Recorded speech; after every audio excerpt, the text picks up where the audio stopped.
don't realise what they're involved in. Just the simple fact of using credit cards, using smartphones, and all of this automated system is the problem. People don't realise what it is.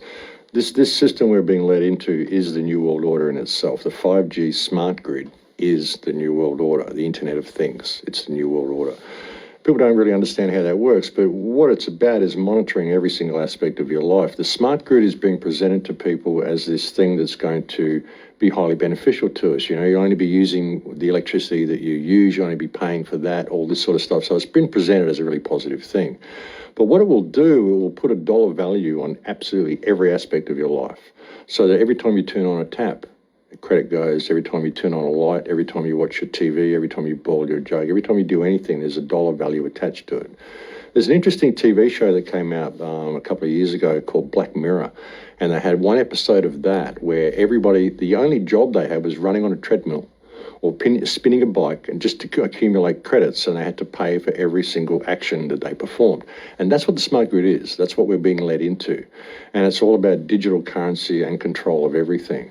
And if you're someone who lives a slightly alternate lifestyle, say you grow a few vegetables and you give some to your neighbours, or you do a little bit of massage for someone, or you do a bit of tarot reading or something like this, the only way you're going to be able to get paid for that once the smart grid comes online is through the transfer of digital credits, which means the government will get a tax. You'll have to put it on your income tax, or everything will be monitored. That's what it's about, complete blanket surveillance of every single action people are doing. That's what the smart grid is. And it's being rolled out underneath everything else while we're arguing about all of these issues and being given all of these global conflicts and all of this theatre of politics to fight and squabble about. Underneath all of that is this smart grid. And it's rolling out very, very quickly. And the smart grid, the 5G grid, underlying that is the fact that the 5G system that they're using to run the smart grid, the Internet of Things, is also being used by the military. It's a military-grade technology. It's basically an active denial system. So the 5G grid not only will track everything you do, it can be used as a weapon. It can be used as a microwave cannon. It can be used to disable people, to track people. It can see through walls. It can see what you're carrying, whether you're carrying money, whether you're carrying a weapon, all this sort of stuff. So it's very, very evasive. Plus it does all sorts of damage to us biologically. You know, it damages our cell structure, damages the cell structure of all food, changes the cell structure of everything that it comes into contact with. And the 5G system will be a blanket system, blanket wave of communication. You know, we've got situations now where you lose signal on your mobile phone if you move too far away from a tower. That won't happen with the 5G. It will be everywhere, right across the country, in rural areas, everywhere you'll be able to get perfect signal. So everyone's going to kind of welcome this, but they don't realise what it is. It's about everything talking to everything else and everything tracking everything else. And also with the smart grid, it turns virtually every smart appliance into a surveillance system.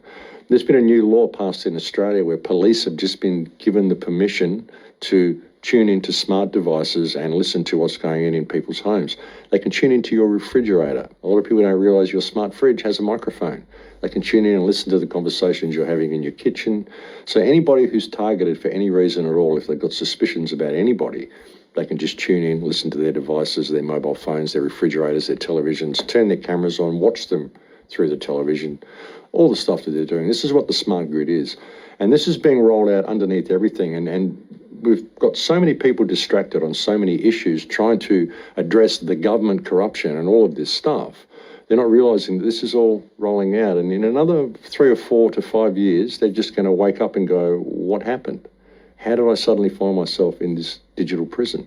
Because that's what it is. That's virtually what it is. It's a digital prison, a digital control grid. And if you want to participate in this society, you're going to have to participate in the smart grid. So we need to look at what it is and what it's going to be used for, and realise that the technology that we've got, we could use for our benefit. You know, all of this stuff could be used in completely different ways, in completely different directions. A smart grid could be used to the great benefit of mankind, and it's being presented in that way. But when you look at the people who are running it, the people who are running the world, well, the world's run by criminals, and they're not going to use this in the right way. They have no intention of it. And if you look at some of the white papers they've put out themselves, papers that have been put out by the Pentagon recently that talk about a federal vision for future computing and the nanotechnology grand challenge, and they talk about this 15-year plan they've got to roll all this out and eventually hand it all over to AI to control. And when we get to that point, then we've got the entire human experience being controlled by a machine, which will dictate everything according to an economic value and dictate everybody's value according to their economic worth. So this is a very, very bad situation for mankind to be led into under the guise of convenience and making our lives easier. It's really not going to do that at all. Well, they're doing it through the Internet of Things is how it's all being rolled out, and basically what is essential for the whole thing to happen is digital currency. They've got to digitize currency, remove all cash from the system. And you're getting that here in Denmark. We were discussing with people today, you can only ride the trains, you've got to pay for it with your mobile phone. What if you don't have a mobile phone? And if you don't log on, you've got to log on to the train, and then if you don't log off when you get off the train, it keeps taking your money, and suddenly your account is been depleted because you forgot to log off when you get off the train. Now, they could make all these sorts of things convenient. Now, you could pay for that, and it could just gauge your trip. You didn't have to log off. But they do that so that it depletes your account so that people want the smart grid. They make all these inconveniences. They put all these systems in place and make it inconvenient for you. You could forget to log off. You could forget to swipe your card when you leave the train, so suddenly all your money's gone.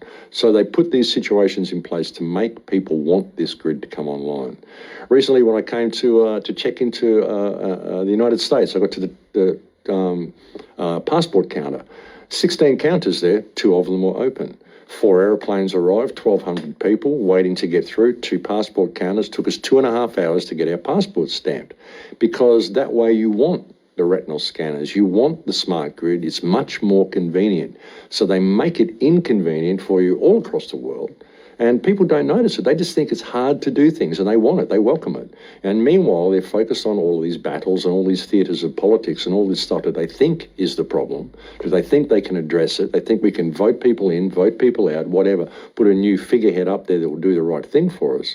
But underneath it all is this grid. And that's how they're going to do it. They just make it very, very inconvenient for you not to participate in the smart system, and so much easier when you do. And so people welcome it.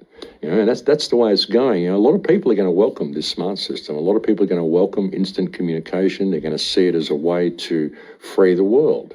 And like I said, it could be used to free the world, but it's not. It's going to be used to lock down the world, because underneath it is the surveillance system that is the smart grid. And underneath that is the weapons system that it can be turned into if you don't comply with the smart grid.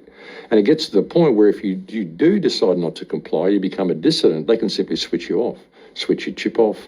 And once it's all digital and you need that chip to get into your car, to get into your house, to access your bank account, to buy things, it's all automatic, suddenly you're locked out of the system. So there's no hope of dissent. There's no hope of free thought. There's no hope of questioning any of this. You just have to simply go with the flow. Because in the smart grid, there will only be 2 types of human beings that they're really concerned with. The smart grid will only, because it's going to be run by AI, it'll only look at 2 types of human beings, those that are desirable and those that are undesirable. And that's it. That'll be the 2 classes that you're in. And where you are in the food chain will be measured according to your economic worth. That's another important thing people need to look about AI and what is going to be running the system, is the fact that it's judging everybody according to their economic worth. It's putting a dollar value on everything. And all you've got to do is go and analyse a corporation to realise it's a psychopath. So when you've got a system that is putting an economic value on every human life and every human action, this is a psychopathic system that will discard people if they cannot pay for every action they perform. And life was never supposed to be like that. But, they'll just do it through the convenience and do it through making life so inconvenient for people if they don't participate. And they're doing it here, they're doing it everywhere. Every country that I go to, I can see elements leading towards a cashless society.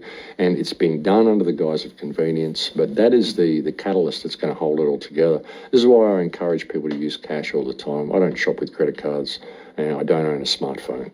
And that's a hard thing for people. They run their lives off their smartphone. I still use a laptop, an old laptop with an old Windows installation on it. I don't use Windows 10. Any of these new surveillance systems, I just don't participate in it. That's the only way we're going to stop it, is by people not participating in it. But unfortunately they are, because they want their life to be more convenient.